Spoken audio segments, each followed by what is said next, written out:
이 장면, 누가 먼저 들통낼 줄 알았나요? 가족? 아니면 경찰? 아닙니다. 결국 판을 뒤집은 건 희경 본인이었습니다. 드디어 온 가족이 용길과 희경이 서로의 불륜 상대였다는 걸 알게 됐습니다. 8회 엔딩 장면에서 현빈은 차 안에서 세리에게 자신의 마음을 고백하려던 참이었습니다. 그런데 그때 두 사람은 희경과 용길이 공원에서 서로 부둥켜 안고 뽀뽀하는 불륜 현장을 보게 됐습니다. 더 놀라운 건 그 뒤를 동숙이 따라오고 있었습니다. 이 일촉즉발의 상황에서 다행히도 온정경찰서 정기범과 서장이 와서 막아서며 동숙은 다행스럽게도 희경의 얼굴을 보지 못하게 됐습니다. 하지만 이미 판은 벌어졌죠. 주아와 현빈은 각각 두 사람을 만나 따져 묻지만 돌아온 건 미안함이 아닌 뻔뻔함과 합리화로 일관된 대답을 해 시청자들의 뒷목을 잡게 했죠. 결국 두 사람은 더 이상 모른 척할 수 없다는 판단을 하고 각자의 가족에게 이 사실을 알리기로 합니다. 양현빈은 세리에게 상황을 전달하고 공주아는 자신의 가족 쪽에 알리게 되죠. 그런데 여기서 놀라운 해결사가 등장합니다. 바로 세리입니다. 소식을 들은 세리는 어떻게 반응했을까요? 전략가 세리는 놀라울 정도로 냉정하고도 빠르게 움직입니다. 세리는 가족들이 이 사실을 알기 전에 조용히 일을 처리하기로 마음먹습니다. 그래서 동숙에게 지훈은 자신이 잘 키우도록 도와주겠으니 용길이 사우디아라비아로 떠나는 것처럼 꾸미고 이혼을 하라고 제안했습니다. 동숙은 세리의 제안에 용기를 얻어 용길에게 조건을 내걸고 이혼을 해주기로 마음먹습니다. 동숙은 용길에게 집 나가기 전 며칠을 아이와 시간을 보내주고 아이의 양육비는 물론 중요한 일 있을 때마다 참석하거나 선물을 보내달라고 약속을 받은 후 이혼을 해주기로 마음먹습니다.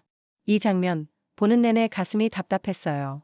잘못한 건 용길인데 피해를 수습하는 건 결국 세리와 동숙이잖아요. 대한과 동숙이 상처를 안고도 조용히 결단을 내리는 모습이 오히려 더 짠하게 느껴졌습니다. 희경은 이 사정을 모른 채 강화 미장원에서 용길을 기다립니다.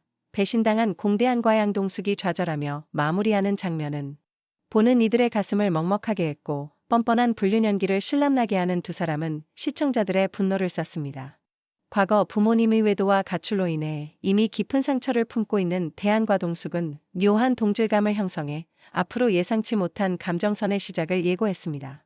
하지만 다음에 서로의 배우자가 불륜 상대라는 잔인한 진실이 밝혀진다면 또 어떤 파장이 일어날지 귀추가 주목됩니다. 9회 엔딩, 모든 계산은 무너집니다. 희경은 이 사실을 모른 채 강화 미장원에서 기다리다 지쳐 결국 직접 용길의 집 앞으로 찾아옵니다. 그런데 타이밍 최악의 상황이었죠. 바로 그날 용길이 사우디아라비아로 떠나는 것처럼 상황을 꾸며놓은 날이거든요. 집 앞에는 온 가족이 배웅을 나와 있는 상황이었고 희경은 그 광경을 보자마자 진짜로 용길이 떠나는 줄 알고 달려든 거죠. 자기, 나를 두고 혼자 사우디로 떠나는 거야. 이 한마디로 상황은 완전히 뒤집혀버립니다. 배웅 나온 어른들, 가족 모두가 그 자리에서 두 사람의 관계를 알게 된 거죠. 세리가 그토록 조용히 처리하려 했던 일이 정작 희경 스스로의 행동으로 완전히 수면 위로 떠오른 겁니다. 이 장면, 어이없으면서도 어딘가 통쾌하기도 하고 또 씁쓸하기도 했어요. 스스로 파놓은 구멍에 스스로 빠진 희경의 모습이 참 고소했습니다. 한편 이번 회차에서 가장 마음이 따뜻해지는 장면인 현빈이 주아에게 마음을 고백하는 장면으로 넘어갈게요. 현빈은 자신이 느끼는 감정을 숨기지 않고 솔직하게 털어놓습니다. 오래전부터 당신을 좋아했지만 집안 사정이 부끄러워서 마음을 숨겼다고. 그리고 이제는 당당하게 다가가고 싶다고.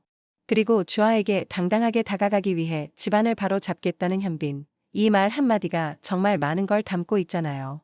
좋아하는 여자 주아에게 프로포즈를 떳떳하게 하기 위해 가족들과 진정한 화해를 시도하려는 현빈의 마음이 정말 감동적으로 그려졌습니다. 현빈은 집으로 돌아가 아버지 양동익과 할아버지 양선출 앞에 섭니다. 두 사람은 오래된 갈등과 오해로 등을 돌린 채 살아온 사이였는데 현빈이 진심을 담아 두 사람 사이에서 다리 역할을 하면서 결국 화해의 순간이 찾아옵니다. 드라마 전체에서 보기 드문 진짜 따뜻한 장면이었어요. 사랑 때문이 아니라 가족을 위해 스스로 변화를 선택한 현빈의 모습이 이번 회차에서 가장 빛났던 지점이 아닐까 싶어요.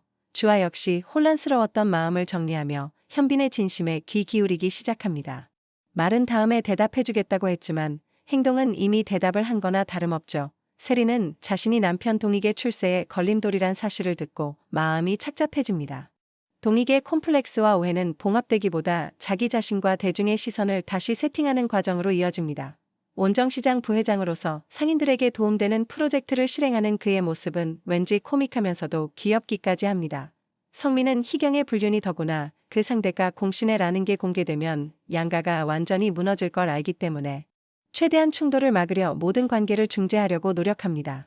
그래서 소문나지 않게 조용히 나가는 조건으로 희경에게 돈을 주기로 했지만 9회 엔딩 장면을 보면 결국 이제 모든 것이 들통나게 됐습니다. 한편 동숙은 대안에게 물었습니다. 와이프 누구랑 바람난지 알아? 알면 뭐해? 속만 상하지. 그러나 마침내 알게 된 대안은 어떻게 반응할까요? 이번 회차는 크게 두 가지 감정이 교차했어요. 한쪽에서는 불륜과 이혼, 가족 붕괴라는 무거운 이야기가 펼쳐지고 다른 한쪽에서는 현빈의 성장과 화해라는 따뜻한 이야기가 나란히 그려졌습니다. 이 두 흐름이 교차하면서 9회가 단순한 막장 드라마가 아니라는 걸 보여준 것 같아요. 다음 회, 두 집안은 어떻게 반응할까요? 그리고 주하는 현빈의 고백에 어떤 답을 내릴까요? 여러분은 희경의 돌발 행동 어떠셨나요? 오늘 이야기 재미있으셨다면, 불륜 커플들이 벌받아야 한다고 생각하신다면 구독, 좋아요 부탁드립니다.